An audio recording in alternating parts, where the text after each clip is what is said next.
At the school bowtie's birthday party, my boyfriend, taking me by surprise, pushed my face into the cake. Before I could even react, I heard him laugh boisterously at the birthday girl. "Well, I made your birthday wish come true." He even grinned and handed me a towel, a mock compliment on his lips. "It was just a joke. I'm sure you're not the type to get upset." I grabbed his hand and, before he could react, threw him over my shoulder. "I've been too nice to you. Have you forgotten I'm a black belt in Taekwondo?" My nose was filled with the cloying scent of buttercream. My vision went white, and the world went silent. A tingling sensation at the back of my head told me that Dylan had just shoved my face into the cake. Before I could even process what had happened, Dylan's loud, boisterous laughter cut through the silence. He was talking to the school beauty. "Well, I made your birthday wish come true." His words broke the tension, and the room erupted in laughter, as if what had just happened was a trivial matter. I slowly lifted my head, my eyes covered in frosting. I couldn't see anyone's expression, but I could hear the whispers. I was right. Dylan really did push Rachel into the cake. "Remember to transfer me the money. It's true what they say. Whatever Sierra wants, Dylan gets." Damn it. I lost the bet on Valentine's Day when he didn't even spend it with her. I thought he had finally turned over a new leaf. Valentine's Day. That was the day he had been in a car accident. For a moment, a ridiculous thought crossed my mind. Was this some kind of twisted drama? So, these people had a group chat where they would bet on what Sierra would make him do. As I was trying to process this, he handed me a towel, his voice light and airy, without a hint of guilt, even a little cheerful. "It was just a joke. I'm sure you're not the type to get upset." I said nothing. I took the towel and wiped the frosting from my face, my makeup smearing, making me look even more of a mess. Sierra, in a white dress, sat nearby, a look of feigned apology on her face. "Dylan has always been a little rough. Don't mind him. He just did it for my birthday." Though she looked sincere,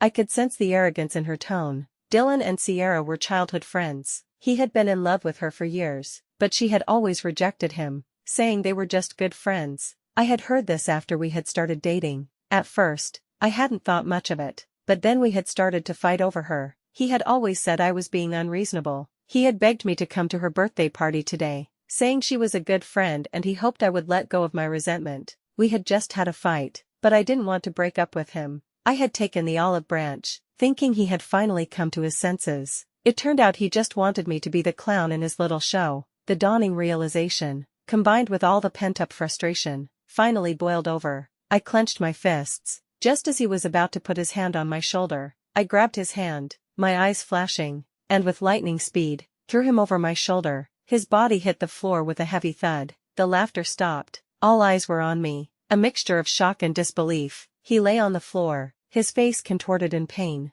but he didn't make a sound. I took a cloth from the table, wiped my hands, and threw it at him. "Dylan, have I been too nice to you? How dare you lay a hand on me? I told you I was trained. Don't play these kinds of jokes on me." When I had thrown him, she had shot to her feet, her brow furrowed in disbelief, her eyes full of contempt. "How could you do that? He was just joking. Why did you have to get physical?" I spread my hands and shrugged. "I was just joking too, to liven up the party. Don't you think he looks funny, like a big monkey on the floor? It's my birthday present to you, since he used me to make your birthday wish come true. I, as his girlfriend, should also follow his lead." The expressions on everyone's faces were a sight to behold. She seemed to be stunned by my twisted logic, her mouth opening and closing, but no words came out. A pit of laughter came from a corner. I instinctively looked over. It was Eric. He had a roguish look on his face. Seeing me look at him, he winked. "That's right, Sierra, shouldn't you be thanking her? Besides, Dylan hasn't said anything.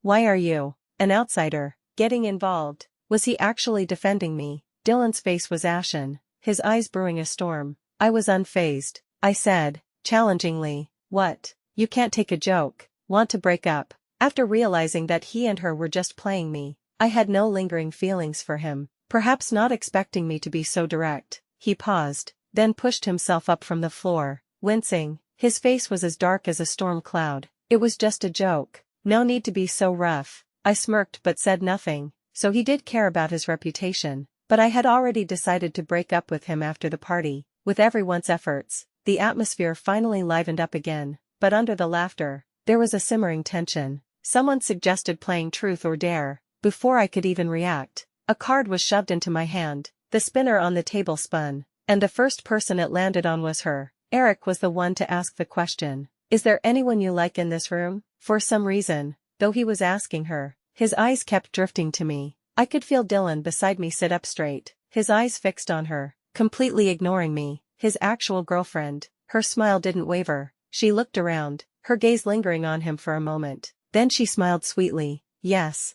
A chorus of cheers and jeers filled the room. I could even faintly hear his name. After hearing her answer, he visibly relaxed, a smile on his face. I looked at him, surprised. So this is what he looked like when he was in love. Perhaps because I was staring. He cleared his throat, a failed attempt to hide his joy. Who do you think she likes? Seriously, his eyes were full of a barely concealed smile. And he was asking me this. The spinner spun again. This time it was Eric. He chose dare. Give a hand kiss to a woman in this room. Everyone's eyes lit up with gossip. Someone playfully pushed him. Go on, go on. You can't back out. I was bored, swirling the wine in my glass. The next moment, he was walking towards me. He bent down, took my hand, and gave it a light, fleeting kiss. Then he looked at me, winked, and said in a low, intoxicating voice, I hope you don't mind. Before I could react, Dylan shot to his feet and pushed him away, his reaction more intense than mine. His voice was a warning.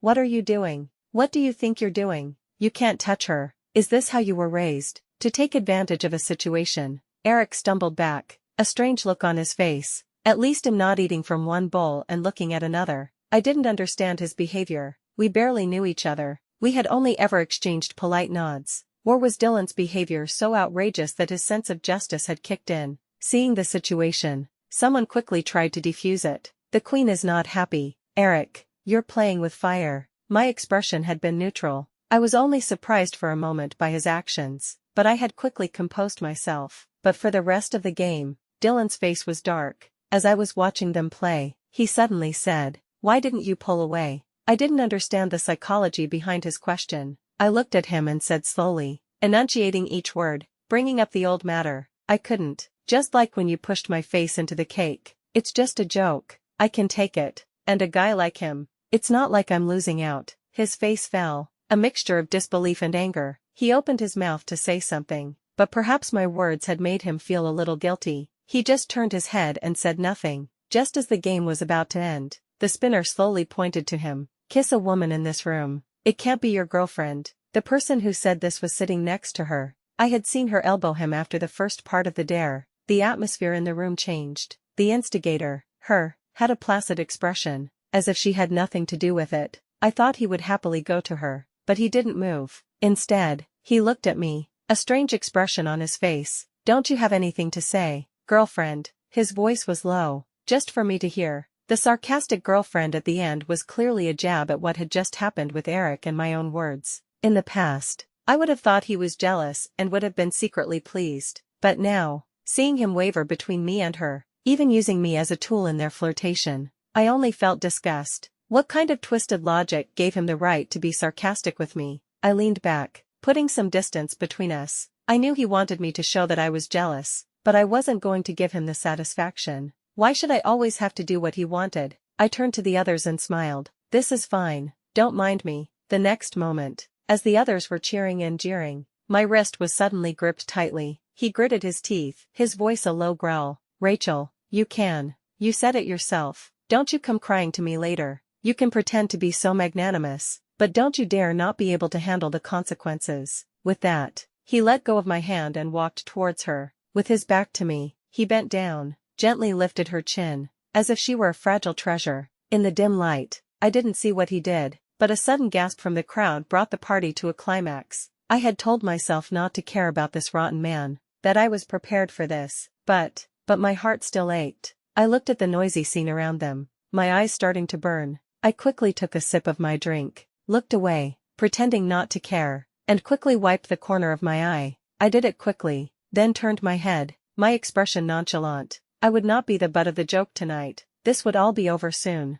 He returned to his seat, his face not showing any of her shyness. Instead, he was looking me up and down. After a moment, a mocking smile appeared on his lips, his tone triumphant. Rachel, you're not so tough now, are you? Why the tears? My body went rigid. A wave of humiliation washed over me. I gripped the glass on the table, trying to find a point of support. He was very smart. If you wanted to make someone happy, he had all sorts of ways to make you feel like you were the only one in the world. And if he wanted to make someone miserable, it was just as easy, just like now. So he knew everything. He knew how embarrassed I was, how I was trying to act tough, and he had to expose me, as if that would even the score. Is this how you treat someone you like? I had never seen him treat her this way. Was it because she was the one he couldn't have, and I was the one who had chased after him, so I deserved his random malice? Then this kind of love was too exhausting. I had told him a long time ago, don't make me work so hard to love you, because I can't take it.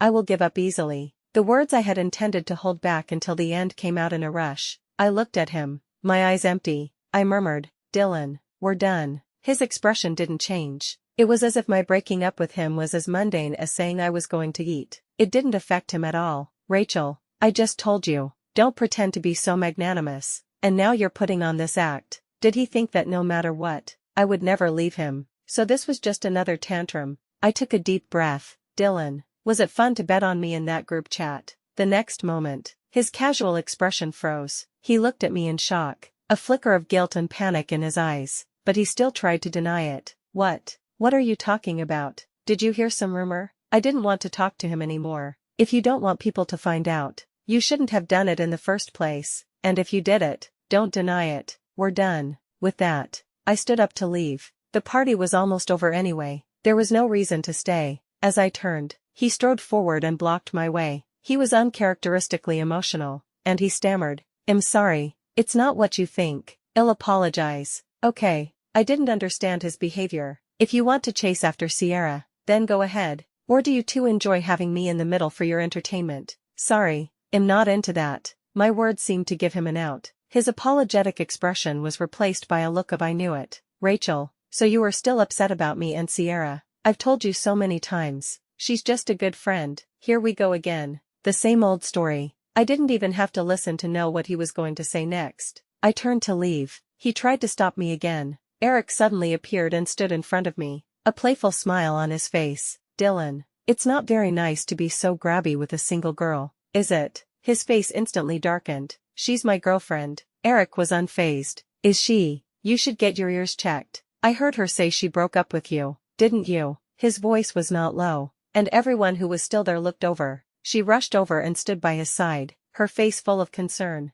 Is it because of me? Rachel misunderstood. You two shouldn't fight. It was just a game. He didn't answer, just glared at Eric, the two of them ready to fight. What does this have to do with you? Mind your own business. Eric chuckled. How does it not have to do with me? I'm pursuing Rachel. And you? Are you? Didn't you just kiss someone else? With that, he winked at her. The events of that night, even now, are a blur. I still don't understand why he would have gotten into a fight with him. I thought he was just joking that day, but he really did start to pursue me, and his methods were endless. In the restaurant, I looked at Eric, who was actively serving me food, and finally asked the question that had been on my mind for a long time. Why are you pursuing me? He looked up at me, his hands not stopping. He didn't seem offended. Instead, he smirked. Rachel, your memory is still as bad as ever. Shuyong City, Yutong Street. You beat me up quite a bit in elementary school, didn't you? I looked at him in shock, and a memory from that summer came flooding back. Because I had too much energy,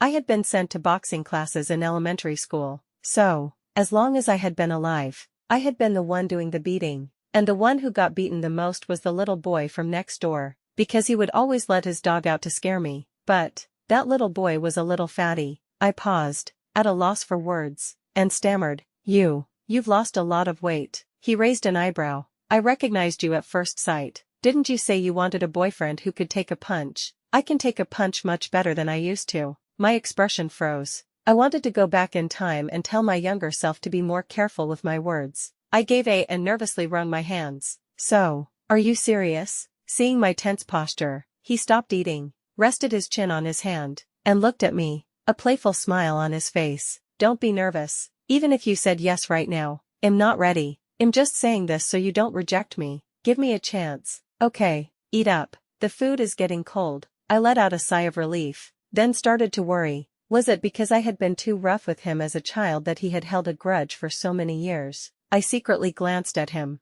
only to meet his smiling gaze. I was so startled I quickly looked down, my eyes darting around, my head almost buried in my food. Suddenly, He reached out and tucked a stray strand of hair behind my ear, a low, hoarse chuckle escaping his lips. My head sank even lower, my face burning. For some reason, the atmosphere was starting to feel a little off. The entire meal, I barely tasted a thing. His intense gaze was making me flustered, but the dinner was pleasant enough. Just as we were about to leave, Dylan suddenly rushed out, his face dark as he stared at me. I was so startled I subconsciously took a step back. His face grew even darker. He started to yell, his tone that of a wronged husband catching his wife cheating. "Rachel, what are you doing? Why didn't you tell me you were out with him?" I noticed a box of chestnut cakes in his hand, from my favorite shop. "We've already broken up. I don't need to report my whereabouts to you, do I?" The word breakup clearly triggered him. He grabbed my wrist, his grip so tight it hurt, his eyes full of a barely concealed anger. "When did I agree to that?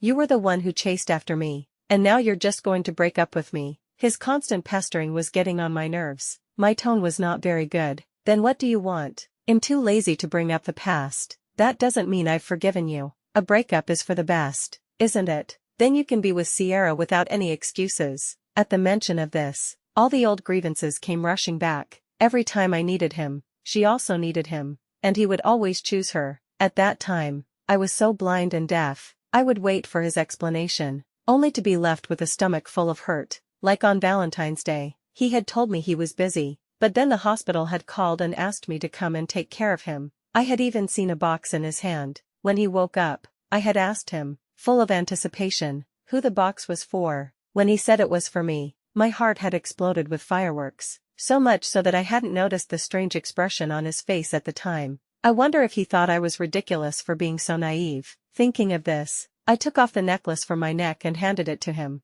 my gaze cold, my voice calm. "Here, take it back. At that time, I thought you were giving it to me. If you're not satisfied, I can buy you a new one later." He clutched the necklace, finally realizing that I was serious and not just throwing a tantrum. He looked as if he had been struck by lightning. You always said you loved me. Is your love so shallow, or have you fallen for him?" My heart went cold. If my love was shallow, then his probably wasn't love at all. The shallow me, when I was chasing him, I would try to accidentally run into him every day, racking my brain for topics of conversation just to talk to him for a few more minutes. After we got together, I would bring him breakfast every day, at his beck and call, without a word of complaint. And this is what I got. I was too tired to argue with him anymore. I just broke it off. "Even if it is, what does it have to end with you, Dylan? Mind your own business." "I'm being polite, don't push it." His brow furrowed, as if he couldn't understand my words. He tried to soften his tone. "I know it's because of Sierra. How about this? I'll keep my distance from her from now on." So he knew all along. Then why didn't he do it sooner? I didn't want to waste any more words on him. I took Eric's hand and walked away, not looking back. He was finally angered by my action. His furious roar came from behind. "Rachel, don't you regret this? I'm giving you a way out. If you don't take it now, you won't get another chance." I found it amusing. This was his idea of a way out. My relationship with Eric was gradually getting better. Unlike with Dylan, I felt that I was truly being cherished, that I didn't have to worry about not being good enough, that I could just be myself. He said he wanted to take me to the racetrack. I hadn't been in a long time, so I immediately agreed. It was just our luck that we ran into her and him. But this time, the dynamic seemed to have shifted. The usually attentive Dylan was now cold and distant, while she was the one trying to make conversation. Just as I was about to turn and pretend I hadn't seen them, I met his eyes, which instantly lit up. He strode towards me. The next moment, Eric's arm was around my waist, looking very intimate. I glanced at him. He tilted his chin up, a childish look of competition in his eyes. I said nothing, a smile on my lips. This was the scene he walked in on. The light in his eyes dimmed. He looked as if he wanted to lash out but was holding it in. "What are you doing here? Want to have some fun? I can take you for a few laps." Before I could say anything, she, who had just followed him, chimed in. "That's right. Dylan is very good. But Rachel, have you ever raced before? You're so good." Dylan was just saying I was too bold. Her words were subtle, but I could feel the malice behind them. I looked at her, my gaze sharp, my tone nonchalant. "Coincidentally, I have. How about we have a race?" Her face froze. She seemed to not have expected me to be so direct. She glanced at him. "I don't know. I've been practicing for a long time." I crossed my arms and shrugged, my tone light. "It's just for fun." "What? Are you afraid I'll win?" At my words, she raised an eyebrow, her smile not wavering. Okay, then let's have some fun. He pulled at me. Sierra is a very good racer. Can you even race? I've never heard you say so. I gave him a sidelong glance. You just weren't paying attention. The roar of the engines filled the air, drowning out all other sounds. As she and I walked out, the people who had come with him immediately started cheering and screaming. She stood next to me, her pretense of a friendly facade gone, her eyes full of provocation. The brakes on this track are not very good. You'd better be careful. I held my helmet and raised an eyebrow, my smile not wavering. The same to you. As the flag dropped, her car shot out. I followed closely behind, slamming on the gas. The roar of the engine was exhilarating, and the cheers of the crowd made my scalp tingle. After 2 laps, we were neck and neck. As we approached a turn, I gripped the steering wheel, preparing to overtake her. The next moment, her car was in my line of sight. I frowned, quickly understanding her intention. If I didn't slow down, we would crash, and I would be the one to be thrown off the track. But if I slowed down, I would have no chance of winning. In the thrill of the moment, I didn't back down. Instead, I floored it. I hadn't felt this alive in a long time. I had gambled right. I smirked, watching as the tail of my car scraped past the front of hers. She looked at me in shock, and in her panic, she failed to correct her course and crashed into the side of the track. By the time I had leisurely parked my car, a crowd had gathered around her. Eric looked at me with a smile. Well, did you let it all out? I scratched my head, a little embarrassed. The breakup had taken a toll on me, and these emotions were not something that could be resolved by just thinking about them. It was like telling yourself not to be nervous before an exam. It doesn't work. I never thought he would have noticed my state. I wrinkled my nose and stuck out my tongue. Yes, just then, a group of people, defending her, surrounded me, their voices full of righteous indignation. Rachel, you're too competitive. Sierra's head is injured. I looked at the person who was inexplicably accusing me, feeling speechless. Did you even watch the race? She crashed because she was distracted. What does it have to do with me? He stood by, silent. She, the person involved, walked over, looking weak. It's okay. It was my fault. That it's okay was so full of a wronged, submissive tone. Was she afraid that people wouldn't misunderstand? Sure enough, that person immediately looked at me as if I were a monster and turned to him. Dylan, are you just going to stand there and watch your ex-girlfriend bully Sierra? Is your ex-girlfriend targeting her because of you? At his words, he frowned and retorted, don't talk nonsense. But his eyes clearly thought so. It's true what they say. You can't be a simp, even when you're not. No one will believe you. I tilted my chin up and retorted, and you, defending her so fiercely, do you have a crush on her? That person's face turned red, and he pointed a finger at me. Am I wrong? You're just a bitter, twisted ex. I grabbed his finger and bent it back. Didn't your parents ever teach you that it's rude to point at people? I hadn't even done anything, and the man was already squealing like a pig. He immediately stepped in to stop me. Rachel, calm down. I looked at him and let go. Dylan, don't be so conceited. If I had known she would crash and you would all misunderstand, I would have let her win. And your little group chat with her is disgusting. I don't eat shit. The people in that group chat were all from his circle, but some of the people here today were not. Hearing this, their eyes lit up. After the breakup, I had also investigated that group chat. It was true what they say. Birds of a feather flocked together. Both his and her faces were not looking good. I had originally thought that the past was the past, but some people just wouldn't let it go. I crossed my arms and looked at him with a mocking smile. What's wrong? You're not talking. Didn't the others in the group chat call her sister-in-law? I didn't see you object. You even sent red envelopes. Or do you have an older brother, and she's your sister-in-law? Then I looked at her. And you said you didn't like him, right? Then isn't this sexual harassment? Do you need to file a civil complaint? Their faces were a mixture of green and white.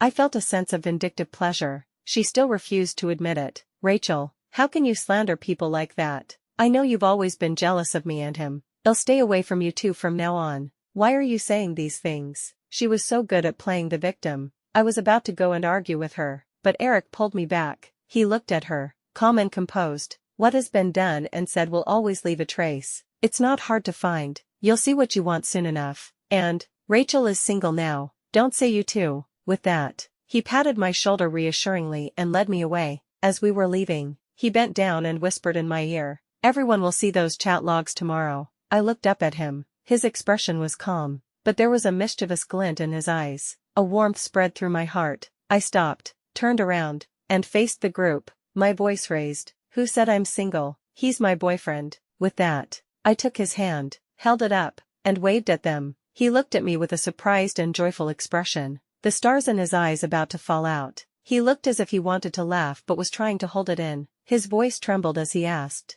"Are you serious?" I pursed my lips, feigning nonchalance, but my eyes were smiling. "If you want it to be not serious, it can be." He squeezed my hand tightly and said nothing. After a long time, I heard a muffled laugh from behind. What a silly boy, just as he had said. The next day, the chat logs from his and her group chat were all over the campus. I never thought he would be so fast. The reaction was also very strong. As I was walking back to my dorm, a haggard-looking her blocked my way. This time, her face was no longer a mask of pretense. She looked at me with hatred, her teeth gritted. "Rachel, is it fun to use public opinion against me? There's a limit to how far you can go." I had to laugh at her words. Did someone force you to say those things in the chat? Did someone force you to ask him to spend Valentine's Day with you? Or did someone force you to ask him to drink with you? Sierra, why didn't you know about limits then? Now that you're facing the consequences, you know. Her face was ashen, her hands clenched. In the end, it's all because he doesn't like you.